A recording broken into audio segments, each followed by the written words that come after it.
નમસ્કાર, આપ જોઈ રહ્યા છો ઇન્ડિયા ટીવી 365 ન્યૂઝ ચેનલ। સુરતના કામરેજ તાલુકામાં ચાલી રહેલી એક્સપ્રેસ વેની કામગીરી લોકો માટે બની માથાના દુખાવા સમાન। એક્સપ્રેસ વેમાં દોડતી રહેલા લોન્ડ્રિંગ ટ્રકોને કારણે ગ્રામીણ રસ્તાઓ બન્યા બિસ્માર। એક્સપ્રેસ વેની કામગીરી કરતી એજન્સી દ્વારા રસ્તાઓનું સમારકામ ન કરાતા સ્થાનિક વાહનો ચાલકોને પડી રહી છે હાલાકી। વારવાર રજૂઆત છતાં પણ જવાબદાર અધિકારીઓ કે એજન્સીના માણસોએ ધ્યાન આપતા ગ્રામજનો અકળાયા।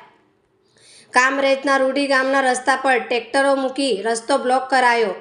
એક્સપ્રેસ વેની મટીરીયલ ભરી આવી રહેલા ટ્રેક્ટરો રોકાયા। આગામી દિવસો તાલુકાના મામલદાર કચેરી ખાતે આવેદનપત્ર આપી રજૂઆત કરવામાં આવશે।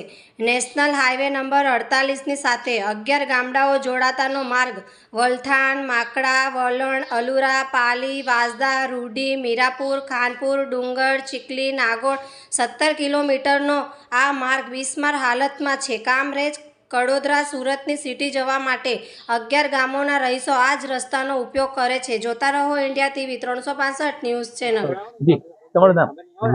મારું નામ છનાભાઈ ચીમનભાઈ રાઠોડ, ગામ આસડાવંજીનો સરપંચ છે। અમારા ગામની ચમક જાણ છે કે આ રોડ ખોદી કાઢેલો છે। કેટલા 4-5 વર્ષથી આ લોકો પરેશાન કર્યા છે। કોણ પરેશાન કર્યું? હા, જીઆરડી એના ટ્રક વાળા એના ખાડા પૂરકતા છે પણ હજુ બરાબર નથી કામ કરતા। એ હિસાબે સાધન રોકવાનું એ કરેલું। હવે આને લેખિત રજૂઆત કોઈને કરવાના કરવાનો છે। કોને કરવાનું? જીઆરડી ને એ લોકો કરવાનું। મારું નામ નીરવ હિતેશભાઈ પરીખ, હું આસદારઊંડીનો રહેવાસી છું। આજે વર્ષોથી અમારા ગામમાં રસ્તા બાબતે સમસ્યા ચાલી રહી છે। આ જ્યારથી એક્સપ્રેસ વેનું કામ ચાલે છે ત્યારથી અમારા રસ્તા બેસુમાર હાલતમાં છે। અત્યાર સુધીમાં કોઈ જોવા નથી આવ્યું, રિપેર કરે તો પણ હતા તેવા થઈ જાય છે। અમારી એ રજૂઆત એ છે કે અમારો રસ્તો કમ્પ્લીટ કરીને આપો જેથી અમને સમસ્યા થાય નહીં આવવા જવાની।